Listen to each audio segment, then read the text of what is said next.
welcome back to the next part on the lecture Multimediale Werkzeuge. Now about lossy compression. So an example is JPEG, short for Joint Photographics Experts Group, for compressing images. Right? And this is defined in ITU T8.1 in cooperation with ITU, IEC and ISO. So this is a lossy image coding method, and it also has a lossless mode. And the processing steps there is first the color space conversion, the color transform from RGB to YUV, as we just saw, right? This is the same principle. Then low pass filtering and subsampling of U and V, so usually downsampling by a factor of 2 horizontally and vertically. Then we apply the so-called Discrete Cosine Transform of the image. So I usually say transform. And we apply it to 8x8 pixel blocks for each component YUV. Then we apply quantization, which is adapted to the contrast sensitivity function of the eye. Then a so-called zigzag scan for the ordering of the coefficients. And then finally in entropy coding, for instance run length coding, Huffman coding. And the performance that we get is about 1.2 to 2 bit per pixel for about visually lossless performance, 0.7 to 1 bit per pixel for good results, and less than 0.3 bits per pixel is not so good. Yeah, so here's the color transform of JPEG. So you see it's not exactly YUV, but almost. You see those factors look different because we have normalization factors here. So CR and CB result from normalization factors that make sure that we have a value range between minus 0.5 and plus 0.5 for CR and CB. Yeah, assuming that RGB are in the range from 0 to 1.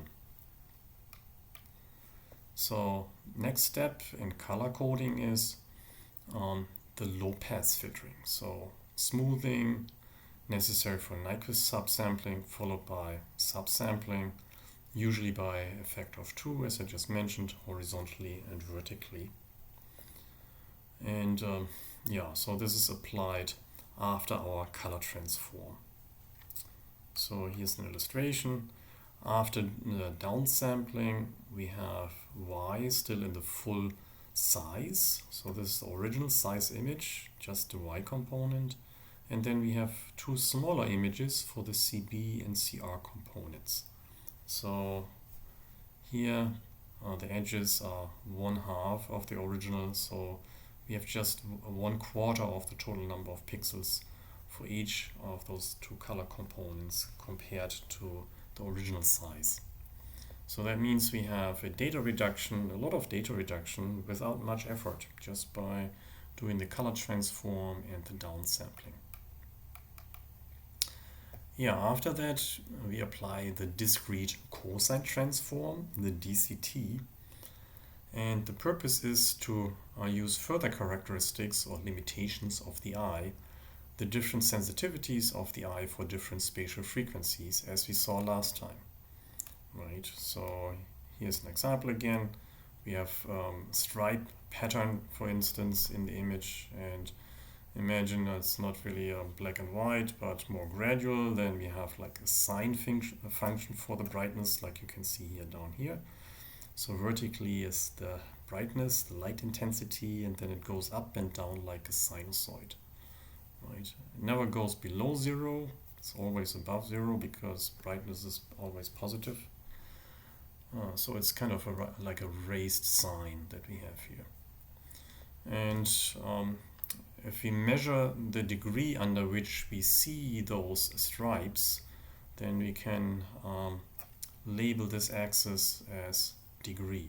So for instance, if we have here 1 degree between those two markings here, then we would have 1 period of bright and dark in this 1 degree. So we would have 1 period per degree.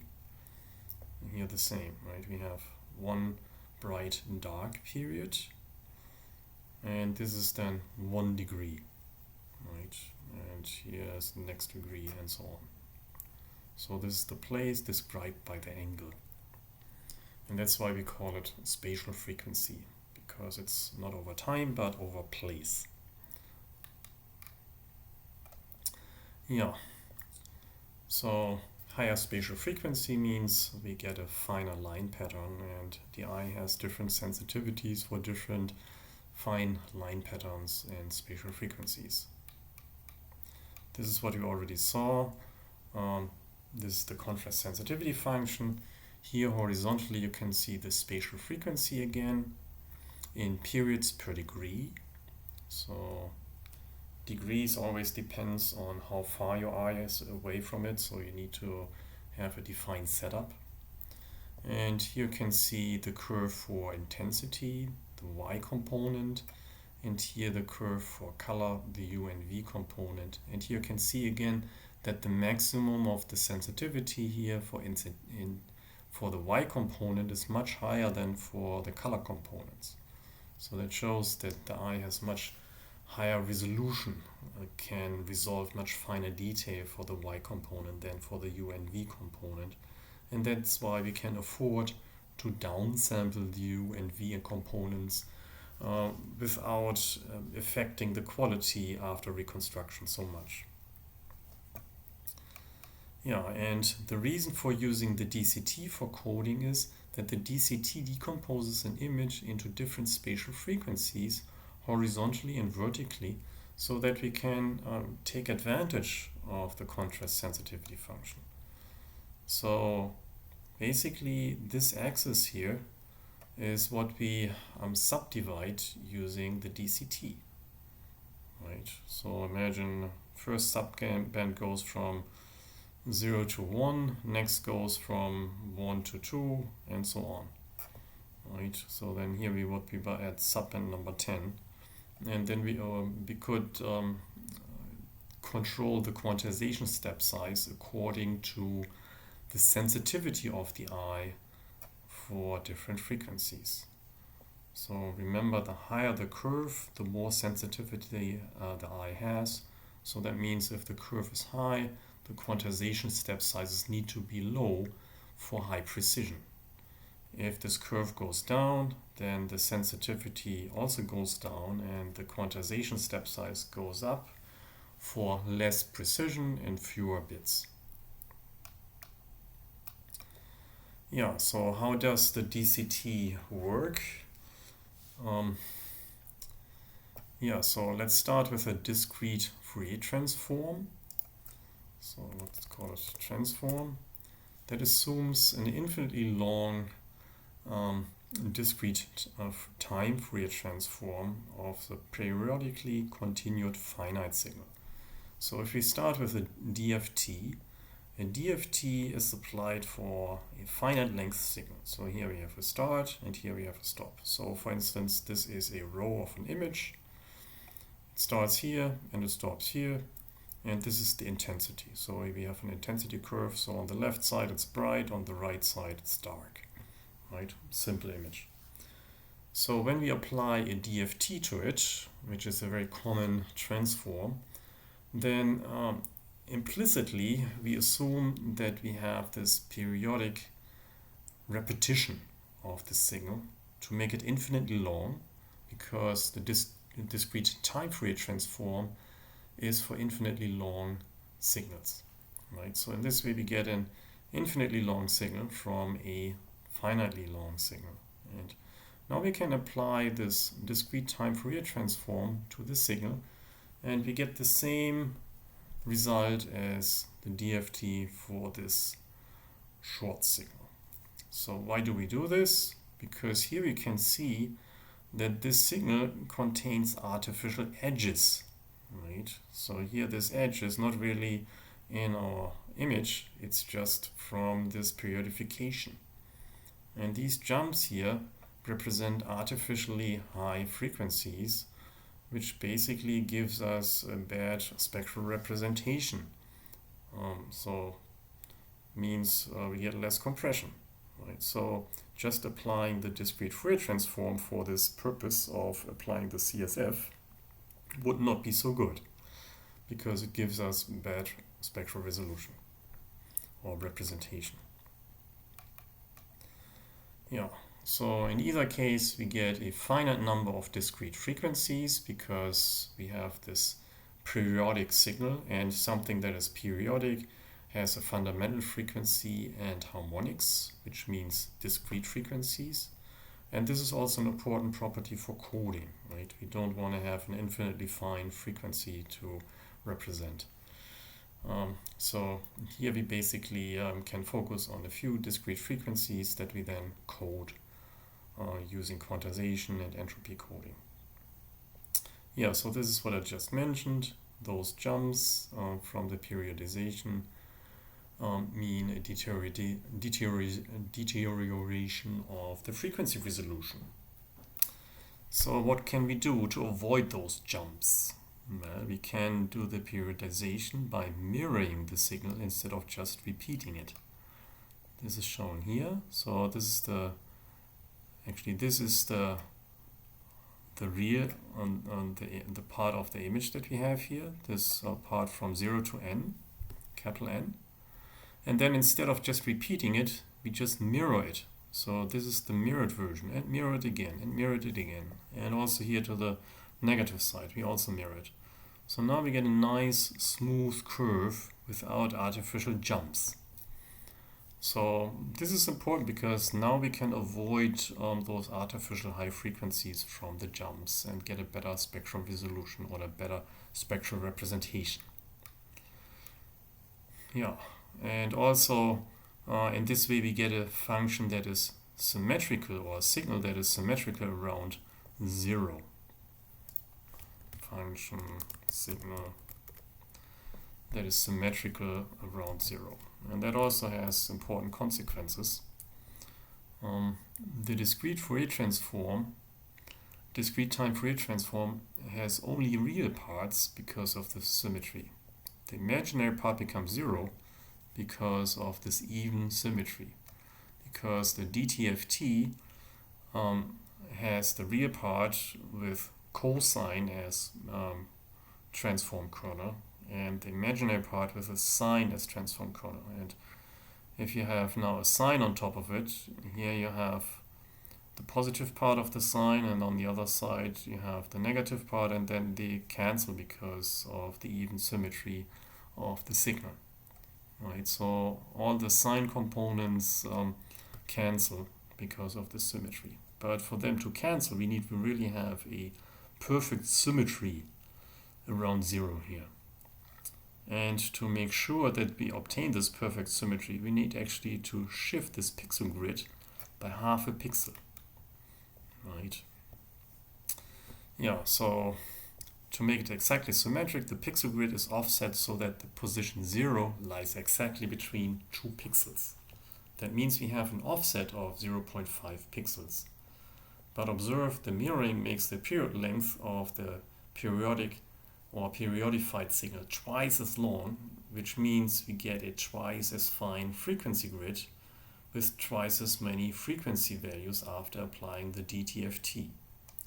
So when you look at it, now this is the original piece of our signal, then we have this mirroring, and only then it repeats. So that means we now doubled the period. Right?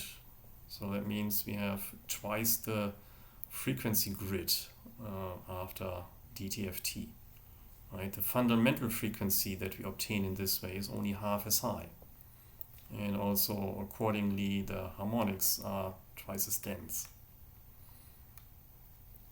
Yeah, so that's what we get, which is not bad per se. We just get twice as many frequency values, which is not so good, but then we can omit the upper half of the Fourier spectrum from Nyquist to sampling, because we have a real valued signal and it's symmetric to the lower half, so we don't need it because it contains the same information. So we can just omit this upper half. So that's good. So the periodification, the shift by 0.5 pixels, the application of the discrete Fourier transform, and the omission of the upper frequency range results then in this formula here. Right.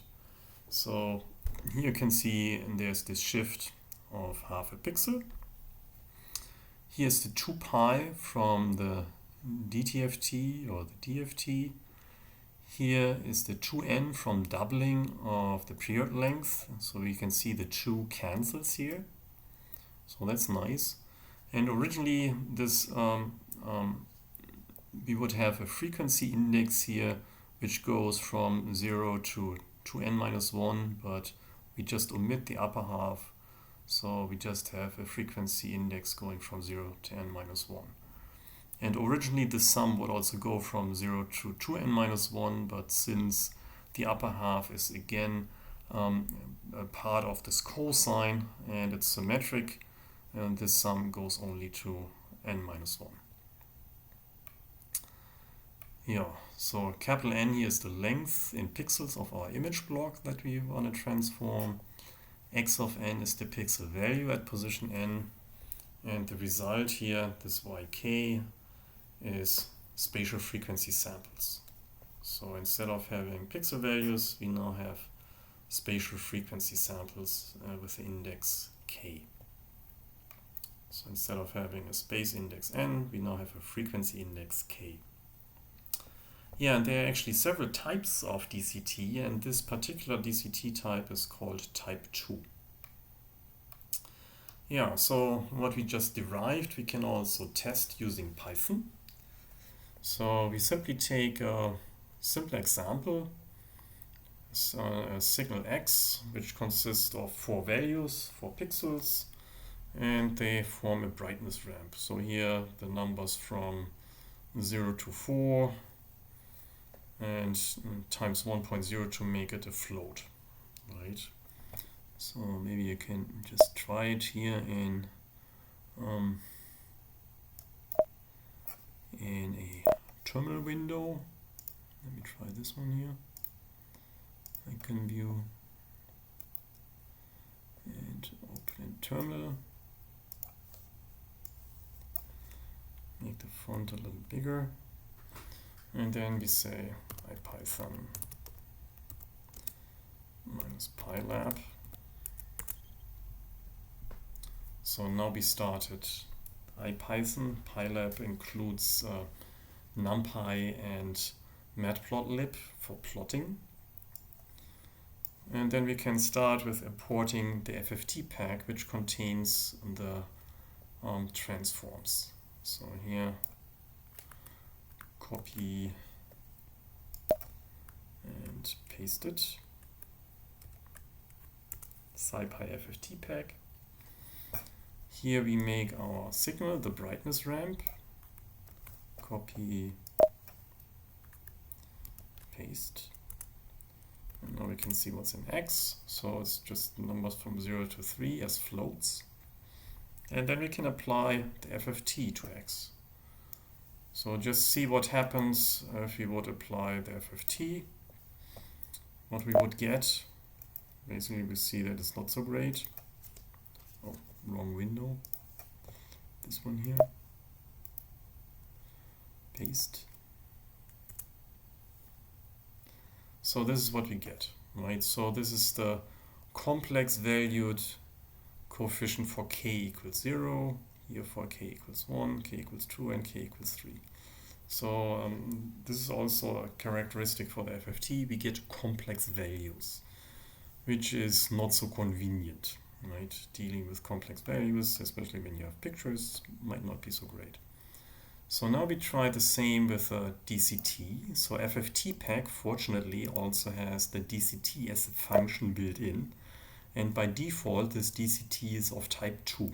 So exactly what we want to have. So paste. So now this comparison. So here you can see again we get exactly 4 values, right? The same number as we have in x. But when we look at the value magnitudes, here in the first coefficient for k equals 0, we get the largest magnitude, 12. Then the next coefficient, minus 6.3, is somewhat smaller in magnitude. And then the final 2 coefficients are much smaller in magnitude. So here you can see that we have a much better energy compaction. So this is what we call energy compaction, that most of the energy is concentrated for the low frequencies or around the low frequencies here. This is not so great for the FFT. Right here you can see it's all large magnitude coefficients. But here we do a much better job, and this is important for coding because then here the low magnitude coefficients, they can be omitted or transmitted with very few bits. So this saves us bits, this property, this energy compaction. Right, these are the values.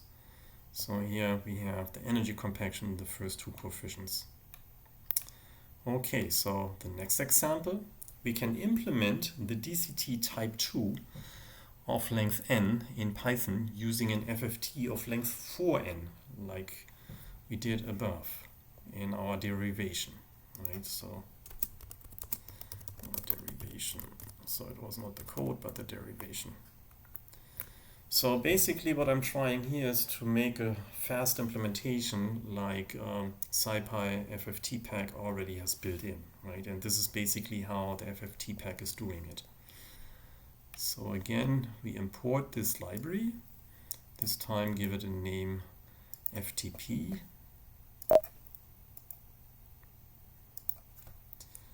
To make it shorter. And then we make a different signal here. Signal A, which contains now 5 values. Paste. And this is what we get, right? So here, 1, 2, 3, 4, and that's it. So A is just the numbers 1 to 4.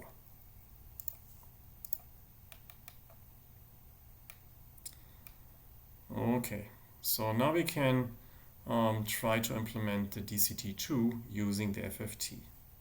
And we learned first we have to do this periodification using mirroring.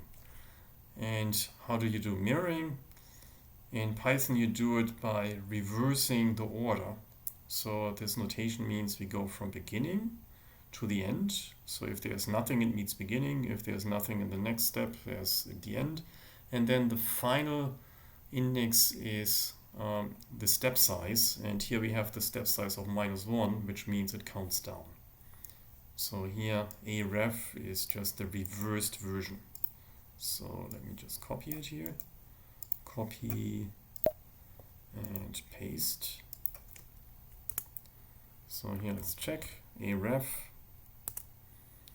Exactly. So we just mirrored this signal A.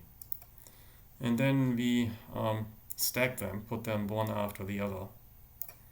And then we have a periodification to 1 period. So here, this is what you get. So it goes up and then it goes down. Right, so we make this mirroring here. Okay, and then we also want to shift it by half a sample, but since we have only whole samples, we need to upsample it so that a sample in the upsampled version is half a sample in the original signal. So that's what we do here. Upsampling, first initializing with 16 zeros, so twice the length. So here initializing, and here I'm doing the upsampling. Copy and paste. So here we can now check it out with the stem plot. Copy, paste. Yeah, this is what we get. right? So now we have the upsampled version, and you can see between each two samples we have basically an empty sample here. And this is important such that we can have one sample right between the symmetry axis here, or right on the symmetry axis. Remember, if we would have our axis on either this or on either this, then it would not be perfectly symmetric. So we have to be right between those two so that we have a perfect mirror symmetry. So this allows us to do the shift by 1/2. Yeah, so now we have this perfectly symmetric version. And yeah, so just imagine this continues implicitly as a periodic continuation when we apply the FFT to this. Right, so also we have around this pixel 0, we have the perfect symmetry, because then it's just this entire thing is copied here, and we would have the exact same pixel on the other side. And this is now the important part for applying the FFT now to it. So now we apply the FFT to this upsampled and periodified signal and shift it by 1/2 sample. So, and now let's check out what's in our sim. Up. So here you can see that indeed the imaginary part is now 0. Right? You can see it's all 0. And here we have tiny numbers. You can see here 10 to the -16th. This is practically a 0. It's just a rounding error. So indeed, making it symmetric now led to all the imaginary parts disappear. Right? They are all 0. So all we are left with is the real parts right here. And you can also see they repeat. So here's the first half, and down here comes the second half, and here, except for this sign change, it's identical. Right? So basically it contains the same information, so we don't need it. And that's why we can omit it here in the next step. So here you can see I'm just taking the first 4 coefficients, and then we can check it out. So here's just a sim using the coefficients from 0 to 4.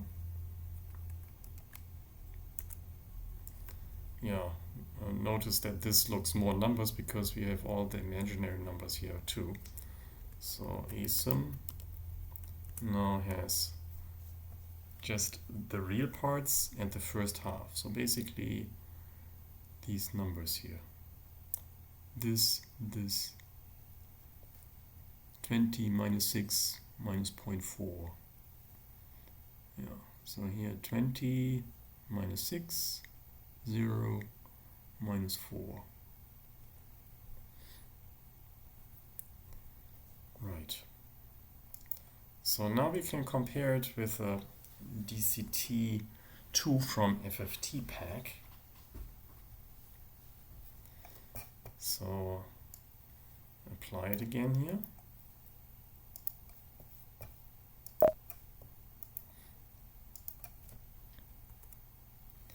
And we see it's identical. Right, so indeed we have now a fast implementation using the FFT for the DCT type 2. Right, so that also confirms that our derivation was correct. Right, and it shows that our derivation helps not only to understand the DCT type 2, but it also can be used as a fast implementation for the DCT type 2. Yeah. Right, so it's identical. And it's also an efficient way to implement the DCT using the FFT.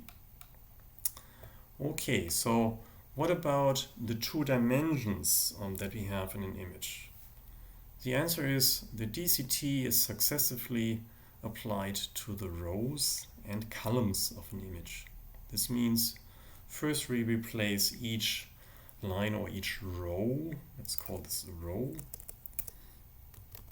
of the image with the result of the DCT, and then we replace each column with the result of the MDCT, right? So mathematically this means we get a double sum, right, for the two directions. And also we get two indices, n say for the rows and m for the columns, or vice versa. And we also get two frequency indices, k and l, right, for the rows and the columns. Yeah, so k and l are the indices for the spatial frequencies, and x in x and y direction. And the so-called DC for direct current is the first frequency component, which we get for k equals 0 and l equals 0. Yeah, so DC is for direct current, which means constant values in the image, and they appear at these frequency coefficients. So for instance, the background brightness in an image or an image block. So basically the average brightness of an image block. So the order of applying the DCT to columns or rows does not matter, since it is a linear transformation and it's separable. Example for directions of the spatial frequencies: imagine a stripe image. Say we have horizontal stripes, then y00 contains the DC component, the average brightness. Then y1, 0, so 1 down and 0 to the right, means it's not equal to 1. There is a frequency, but the other one, y0, 1, so we're going to go one step to the right, is 0 because the stripes don't change in this direction, right? So x is constant. Yeah, the DCT is applied to an image, but since the spatial frequencies in different areas of the image can be very different, the image is divided into smaller components to which the DCT is then applied. And for JPEG, the size is 8 by 8 pixel blocks, so rather small. So we subdivide this image here into regions of 8 by 8 pixels, and to each of those regions or blocks we then apply a two-dimensional DCT type 2. And this gives us access to the different spatial frequencies at different locations in the image. And then we can do the coding and quantization according to the eye sensitivity. Quantization.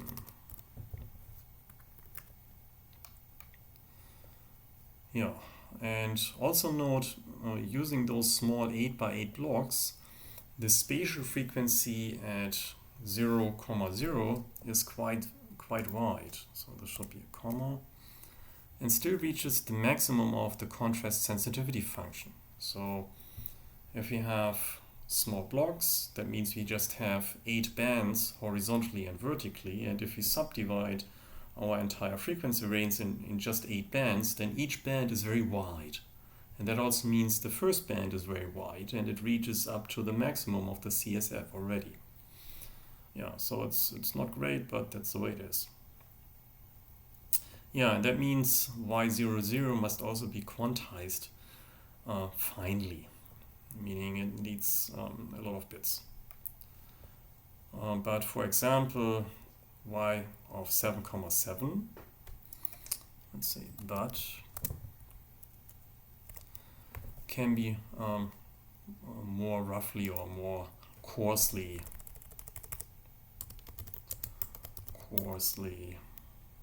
quantized